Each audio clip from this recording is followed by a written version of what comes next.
expected by millions of iPhone 9, iPhone SE 2. By design, this is a copy of the iPhone 8.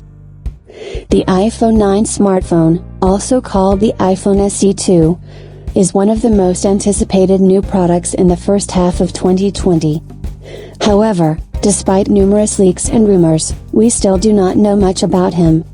It is unclear what kind of name the smartphone will receive in the end, what parameters it will have, whether it will be at least somehow outwardly different from the iPhone 8 and how much it will cost.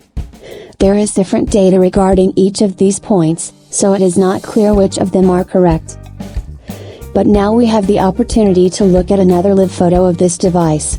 Of course, if this is really iPhone 9, you can recall the recent video, where, as it turned out, in the hands of the user was not at all a new Apple smartphone. Expected by millions of iPhone 9, iPhone SE 2, poses in the photo. If this photo is not a fake, then we can note the appearance identical to the iPhone 8, the same button layout and the logo shifted below. Recall the first rumors about the iPhone 9 appeared a long time ago. Then the smartphone was not called iPhone 9 or iPhone SE 2, rather speaking about the reincarnation of iPhone 8. The source claimed that Apple uses the same case and the same display, but will update the stuffing. And this option is seen as the most possible.